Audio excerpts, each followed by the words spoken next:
Hello student आज हम करेंगे हमारे भारतीय संविधान की 21 मोस्ट इंपॉर्टेंट अमेंडमेंट। देखो होता क्या है, अमेंडमेंट नॉर्मली एग्जाम में क्वेश्चन बनते रहते हैं। ओके, तो आपके एग्जाम में चांस है कि काफ़ी अच्छे क्वेश्चन बन सकते हैं। तो हमने क्या किया है, जो 21 जो मोस्ट इंपॉर्टेंट अमेंडमेंट है वो हम आपके सामने लेके आए हैं। चलिए स्टार्ट करते हैं। देखिए सबसे पहले बात करते हैं उन अमेंडमेंट्स की जो डील करती है स्टेट और यूटी। स्टेट और यूटी मीन हुआ क्या है, अलग अलग टाइम पे क्या किया गया, यूटी और स्टेट को भारत में ऐड किया गया। उसके लिए क्या किया, उसके लिए अमेंडमेंट किया गया। फॉर एग्जांपल की बात करें गोवा, देखो गोवा पहले कभी क्या इंडिया का हिस्सा नहीं था। उसको 1961 में क्या हुआ, ये इंडिया में इसने शामिल होना मंजूर किया। अब एक बात है, बदलाव करना पड़ेगा, अमेंडमेंट करना पड़ेगा, तो उसके लिए अमेंडमेंट किया गया। तो हमारे एग्जाम में क्वेश्चन बन जाता है कि बताइए गोवा भारत का हिस्सा बना या फिर गोवा को स्टेट बोला गया, ये कौन से अमेंडमेंट से किया गया। तो चलिए स्टार्ट करते हैं कौन कौन सा अमेंडमेंट यहाँ पे है। ओके, अब देखना एक बात यहाँ से, ये क्या है, ये देखिए जो मैंने यहाँ पे बताया गया मैप में, ये मैप पे मैंने वो लोकेशन ऐड की है जिनको ऐड किया गया और कुछ अमेंडमेंट हमारे लिए इंपॉर्टेंट है। एग्जांपल बताता हूँ, जैसे ये क्या, ये है दादर नगर हवेली। ओके, ये है दमन एंड दीव एंड गोवा, इन दोनों को एक ही अमेंडमेंट से ऐड किया गया। ये है पौंडीचेरी, इसका भी अमेंडमेंट है। ये क्या है, ये है नागालैंड, इसका भी अमेंडमेंट है। और यहाँ पे हमारे जो आपका सिक्किम है, इसके भी 2 अमेंडमेंट आते हैं, हमें देखने हैं। और इसके अलावा गोवा का भी एक हमारा अमेंडमेंट आता है। अब समझिएगा अमेंडमेंट है कौन कौन से। एक आपको मैं ट्रिक बताता हूँ, देखिए आपको काउंटिंग तो आती होगी ना, आपको 10, 11, 12, 13, 14, 11 काट दो। क्यों, क्योंकि जो ये बता रहा हूँ ना 10, 12, 13, 14, ये वो अमेंडमेंट है जिसके द्वारा कोई यूटी हमारे भारत में ऐड की गई। एग्जाम्पल 10 पे क्या है, 10 पे बात कर दादर नगर हवेली, क्या दादर नगर हवेली। देखो मैं एक्सप्लेन करूंगा यहाँ पे, अभी मैं सिर्फ आपको ट्रिक बता रहा हूँ ताकि आपको चीजें याद हो जाए। ओके, 12 में बात की जाती किसकी, गोवा की, किसकी, गोवा, दमन एंड दीव के साथ में बात होती है। 13 में क्या है, 13 में देखो 13 को समझना, एक व्यक्ति साधु है, वो क्या बोलता है, हे मालिक सब कुछ तेरा है, हे मालिक सब कुछ तेरा है। तेरा तेरा करता और क्या होगा, नगन हो गया, कपड़े भी दे दिए उसने। तो भैया 13 से नगर हो गया, तो 13 से क्या, नागालैंड। तो याद रखना जो 13 अमेंडमेंट है ये बात करता है नागालैंड। और 14 से हमारा आता है पौंडीचेरी। ओके, समझ आएगा। तो भैया याद रखना 10 आपका दादर नगर और दमन एंड दीव गोवा आपका 12, ये आपका 14 और सिक्किम। अब समझना एक बात, समझना सिक्किम, सिक्किम की स्पेलिंग क्या होती है, ये स्पेलिंग होते हैं ना एस फॉर सिक्किम। अब देखो एस की शेप कैसे मिलती है, 5 शेप मिलती है ना, और एस फॉर 6 भी होता है, बिल्कुल होता है। अब सुनो यहाँ से हमारे अमेंडमेंट बन जाएगा 35 अमेंडमेंट, 36 अमेंडमेंट, 6 का 6 और 5 की शेप 5। तो ये 2 अमेंडमेंट है जो सिक्किम के बारे में बात करते हैं। अब देखो फर्क क्या है, 35 में क्या, सिक्किम को एक दर्जा दिया गया स्टेट का, लेकिन फुल फ्लैश स्टेट का दर्जा नहीं दिया गया। जो फुल फ्लैश स्टेट का दर्जा है सिक्किम को 36 में मिला है। तो याद रखना, आपने इतना जान रखा है, दोनों अमेंडमेंट है ये डील करते हैं किसके बारे में, सिक्किम के बारे में, 35 और 36। चलिए अब हमारा रह गया क्या, दिल्ली। देखो दिल्ली का जो अमेंडमेंट है वो है 69। कौन सा अमेंडमेंट है, 69। एक बात समझना, कभी कभी हमें आर्टिकल पूछ लेते हैं, एक आर्टिकल 239AA, ये आर्टिकल हमारा डील करता है किसके रिगार्डिंग, दिल्ली के बारे में। दिल्ली जुडिशरी एग्जाम में क्वेश्चन आया हुआ है। चलिए अब आगे ध्यान से देखते हैं। ये देखिए मैं बता चुका हूँ 10th अमेंडमेंट हमारा दादर नगर। देखो 10 को हिंदी में क्या बोलते हैं, 10, 10 को हिंदी में क्या बोलते हैं, 10, D for 10, D for Dadar, ऐसे कर लेना। गोवा दमन दीव ये क्या है, 12। देखो मैंने बोला था ना 11 नहीं है, 11 यहाँ पे नहीं है। ओके 13, 13, साधु क्या बोला, सबको 13 है मालिक, 13 13 नागालैंड। ओके आगे बढ़ते, आगे हमारा 14 है पौंडीचेरी। ओके उसके बाद 35 में क्या आएगा आपका सिक्किम।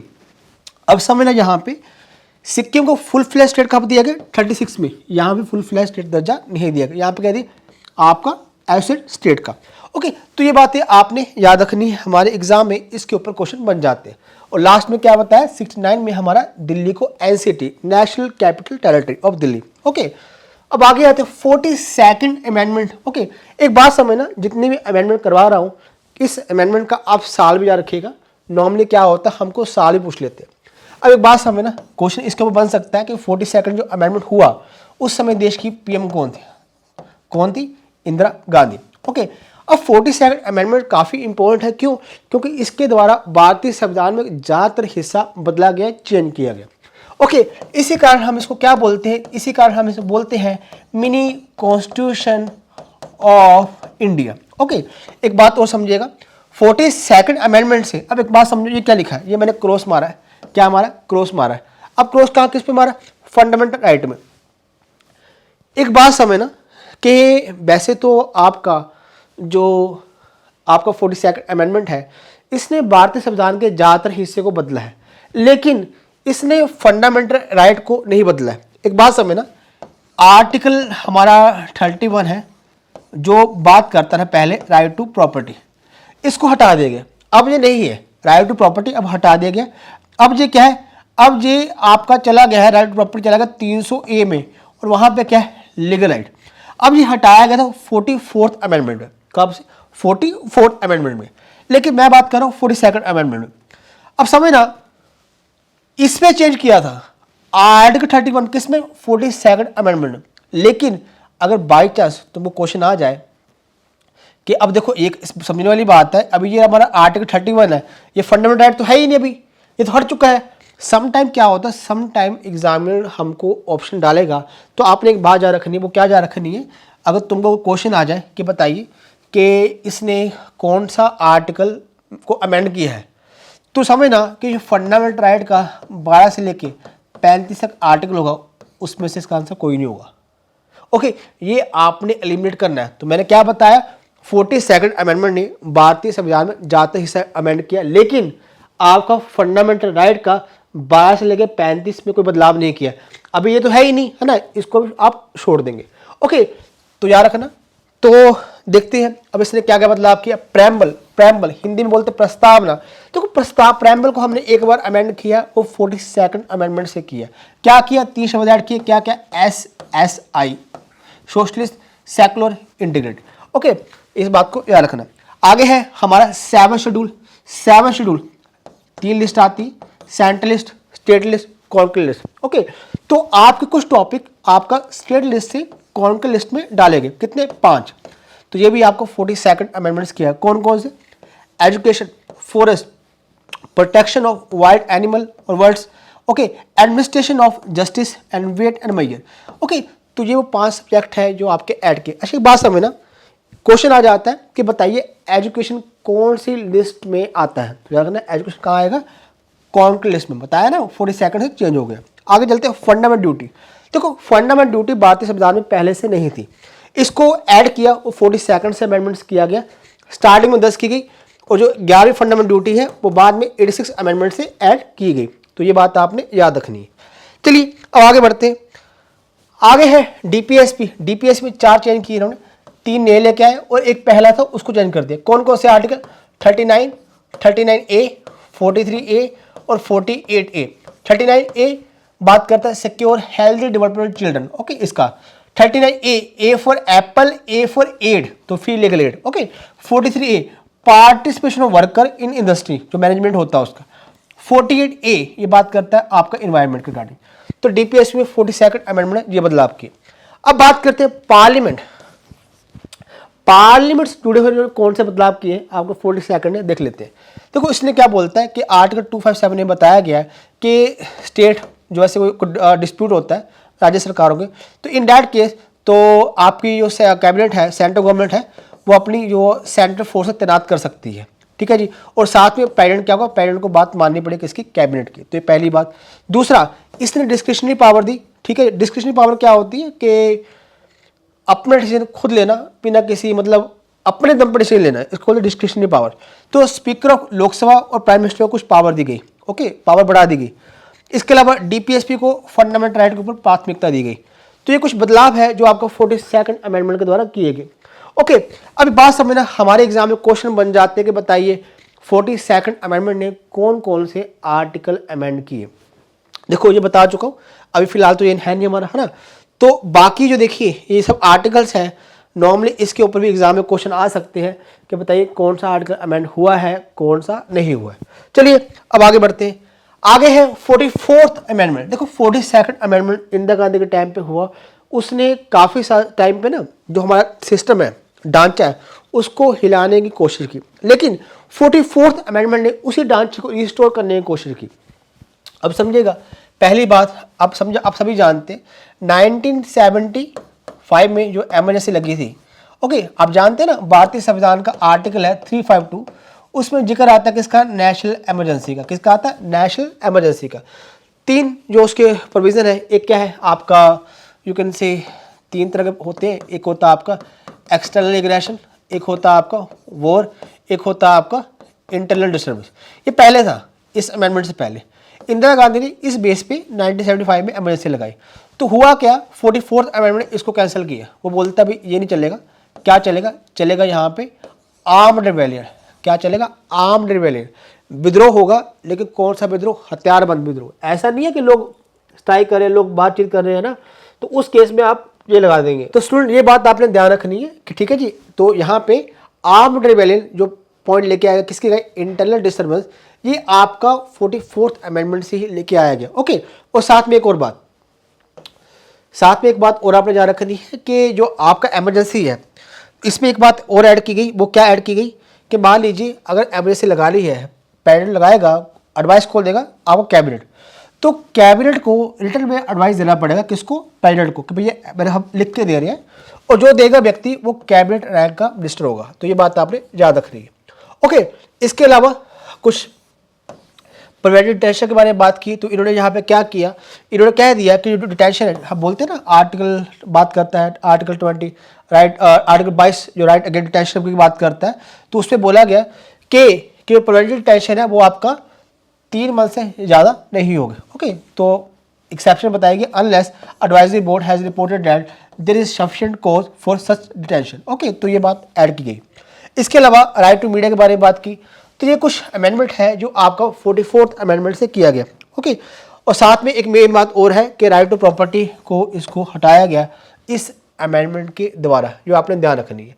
ओके, और साथ में बोला गया है बेसिक स्ट्रक्चर सब चेंज कीजिए, पर बेसिक ढांचा चेंज नहीं करना है।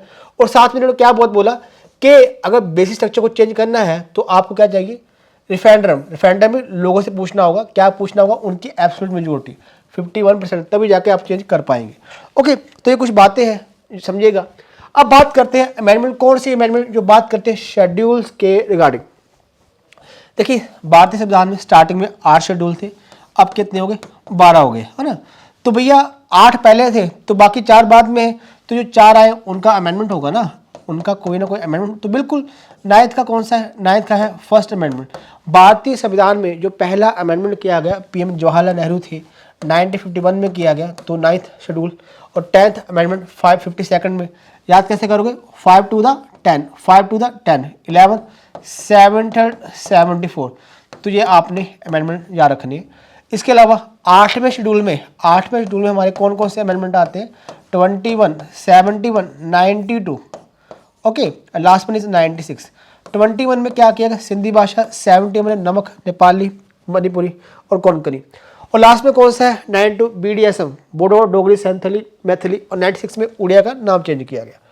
तो समझिएगा, दिखाता हूँ आपको यहाँ पे, ये देखिए 9th शेड्यूल पहली अमेंडमेंट से हुआ 1951, और 10th schedule 5 to the 10, 52nd amendment. अच्छा एक बात समझना, साल भी याद रखना। ओके, साल भी याद रखना, ये आपका 52nd 1985 में हुआ। Okay, 10th schedule. इसके बाद 73rd आपका पार्ट 9 ऐड किया गया, जो किसके बारे में बात करता है, ये बात करता है पंचायत के बारे में। ओके, और साथ में 11th शेड्यूल। अब आगे चलते हैं 12th शेड्यूल, ठीक है जी। 74th अमेंडमेंट, साल कौन सा, 1992। 11th और 12th इन दोनों का साल सेम है, जो आपने बोलना नहीं है। इसके अलावा 8वें शेड्यूल से जुड़ी हुई अमेंडमेंट कौन कौन सी है, देखो बात समझो, 21, 71, 92। देखो एक बात समझो, अगर 21 को 71 प्लस करो क्या बनेगा, 92 बनेगा, 92 बनेगा ना, बिल्कुल सही। तो ये ध्यान रखना। और 21 सिंधी भाषा, याद कैसे करोगे, 2 की मिरर इमेज एस, तो भैया 2 की मिरर इमेज एस, 2 की मिरर इमेज एस, तो सिंधी। 71 नमक, न से नेपाली, म से मणिपुरी, क से कोंकण, गोवा की भाषा। और उसके बाद कौन सा, 92 से बढ़ते समय के साथ साथ अन्य भाषा जुड़ती गई, बढ़ते समय के साथ अन्य भाषा जुड़ती गई। BDSM, B for Bodo, D for Dogri, S for Santhali, M for Maithili. और लास्ट में कोई भाषा ऐड नहीं की, बस स्पेलिंग चेंज की है, उड़िया से इसका उड़िया से ये वाला उड़िया कर दिया गया। ओके, तो ये आपने याद रखना है, ये आपका 8वें अमेंडमेंट से जुड़ी हुई अमेंडमेंट है। और बाकी ये बता ही चुका हूँ 7th शेड्यूल में, है ना, 5 थे सब्जेक्ट जो आप क्या किए गए, स्टेट लिस्ट से कॉन्करेंट लिस्ट में ऐड किए गए। ये आपने स्टूडेंट ध्यान रखना है। अब आगे बात करते हैं, अब बात करते हैं उन अमेंडमेंट्स की जो डील करते हैं SC/ST के रिगार्डिंग। ओके, समझिएगा, बड़े आसान है। देखते हैं यहाँ पे 65, 95, 104। ओके, 65 अब याद कैसे करोगे? देखो SC/ST S5 की तरह, ये S4 6 कर लोगे ना, S5 की तरह S4 6। तो भैया देख लो 6 दो बार आ रहा ना 65। ओके, अब एक बार क्या बाद में इसको उल्टा कर दे, 6 को उल्टा कर दे 95। ओके, हो जाएगा। अब समझना, अब बात क्या करते हैं, देख लेते हैं। देखो 65th अमेंडमेंट है, ये बात करते हैं SC/ST की जो कॉन्स्टिट्यूशनल स्टेटस दिया गया, national commission for SC/ST 65th amendment 1990 में। ओके, 95th क्या बात करते हैं, ये भी यहाँ पे SC/ST की बात होती है और साथ में एंग्लो इंडियन की बात भी होती है। क्या बात करते हैं? देखो पहली बात है, यहाँ पे कहा गया है लोकसभा से सीटें रिजर्व होती है SC/ST की। देखो SC/ST की सीटें राज्यसभा में रिजर्व नहीं होती, लोकसभा में होती है। तो उसका समाकाल है वो बढ़ाया गया, इंक्लूडिंग एंग्लो इंडियन, उनका बढ़ाया गया। तो इसके बारे में याद रखना, आर्टिकल 334 में इसके बारे में बताया गया। ओके, तो 104 अमेंडमेंट, देखो इस पे जो अपना बढ़ाया गया था, अब यहाँ पे क्या किया गया, जो एंग्लो इंडिया का समय है उसको स्टॉप कर दिया गया, जो उनकी सीटें रिजर्व थी उसको कैंसिल कर दिया गया और SC/ST का टाइम पीरियड 10 साल के लिए और बढ़ा दिया गया। तो ये आपका इस अमेंडमेंट से ये काम हुआ है, तो ये आपने ध्यान रखना है। अब आगे बात करते हैं 101 अमेंडमेंट 2016 में हुआ। अब समझिएगा, इसको याद कैसे करेंगे, बड़ा सिंपल तरीका है। देखिए जब शादी में जाते हैं, शादी में क्या करते हैं, शगन देते हैं, है ना। तो शगन होता कितने का होता है, 101, 501, 1001। देखिए ये क्या है, ये भैया शगन का लिफाफा है। अब इसका यहाँ से क्या मकसद है, देखो 101 शगन, तो यहाँ बात करेंगे GST। देखो 101 क्या पैसा है ना, तो यहाँ बात करें GST टैक्स से क्या होता है, देश को पैसा आता है। तो याद रखना GST हमने कॉन्सेप्ट फ्रांस से लिया था। ओके, आगे बढ़ते हैं, आगे 102, ये क्या है, ये है B। देखो 2B, B इंग्लिश अल्फाबेट में दूसरे नंबर पे आता है। अब इसका इससे यहाँ पे क्या संबंध है, आपने सुना होगा OBC। अब यहाँ पे क्या हुआ, यहाँ पे 102 ने NCBC national commission of backward caste इसको कॉन्स्टिट्यूशनल स्टेटस दिया। तो B for backward, B for ये और आपका 2। आपने इस तरह चीज़ों को याद करना है, इस तरह क्या होगा ना, आपके माइंड स्किप नहीं होगी चीज़ें। अब आते 103, ये क्या है, ये है तीसरी आँख। किसकी, हम बोलते हैं ना भगवान शिव जी की तीसरी आँख। तीसरी आँख खुलना मीन गुस्सा। अब यहाँ पे गुस्सा क्यों है, यहाँ पे बात की रिजर्वेशन की। अच्छा एक बात सुनो, जब भी मैं ट्रिक बताता हूँ तुमको, इसका वास्तविक जीवन से कोई संबंध नहीं है। इसका एक मात्र मकसद है तुमको जो भी चीज़ें करवा रहा हो तुमको याद हो जाए और एग्जाम में तुम्हें क्वेश्चन आए तुम बस आंसर टिक कर दो। ओके, तो यहाँ पे क्या है, 103 अमेंडमेंट क्या है, 3 भगवान शिव तीसरी गुस्सा, क्यों, रिजर्वेशन की बात है। क्यों, कितना रिजर्वेशन, 10%। किसके लिए, इकोनॉमिकल वीकर सेक्शन के लिए। तो 103 अमेंडमेंट हमारा इसके बारे में बात करता है। ओके, 104 कर चुके हैं। चलिए स्टूडेंट अब आगे बढ़ते हैं, आगे हम बात करते हैं 105 अमेंडमेंट 2021। देखो ये लेटेस्ट अमेंडमेंट है, इसके बारे में यहाँ पे क्या है, यहाँ देखिए, यहाँ पे क्या है, सिखों के जो 10वें गुरु हैं श्री गुरु गोविंद जी, ये क्या कर रहे हैं, 5 प्यारे, क्या बोलते हैं, 5 प्यारे को अमृत छिका रहे हैं। ओके, तो याद कैसे करना, 5 में 5 सिखिज्म। ओके, अब इसका यहाँ पे संबंध क्या इस अमेंडमेंट से, देखो मैं बात बताता हूँ। हुआ क्या था, जो स्टेट गवर्नमेंट थी वो कह रही थी कि हमारी जो पावर है वो सुप्रीम कोर्ट के जजमेंट के द्वारा छीन ली गई। कौन सी पावर, जो वो अपन लिस्ट बनाते हैं किसको लेके, बैकवर्ड कास्ट को, वो छीन ली गई है। ओके, तो सेंट्रल गवर्नमेंट ने क्या किया है इसको, कि स्टेट गवर्नमेंट की जो पावर है, जो राज्य सरकारें हैं उनकी पावर दोबारा आ जाए बैकवर्ड कास्ट को जो उसकी लिस्ट बनाने की, तो उसके लिए ये अमेंडमेंट किया गया। तो ये आपने याद रखना, एग्जाम में इसके ऊपर क्वेश्चन बन सकते हैं। इसका जो बिल था 127 कॉन्स्टिट्यूशनल अमेंडमेंट बिल था और एक्ट आपका 105 ही रहेगा। ओके, और बाकी स्टूडेंट बताना चाहेंगे हमारे कुछ कोर्स चल रहे हैं, रिकॉर्ड लेक्चर भी है, ठीक है जी। अपना इसके लिए करना क्या है, जो हमारी ऐप है उसको डाउनलोड कर लीजिएगा। अगर आप चाहते हैं तो ऐप डाउनलोड पे वहाँ भी जानकारी मिल जाएगी, बाकी स्क्रीन पे नंबर आ रहा होगा उस पर आप कॉल कर लीजिए, वहाँ से भी जानकारी मिल जाएगी। चलिए स्टूडेंट आज के लिए इतना काफ़ी है, थैंक यू सो मच, धन्यवाद।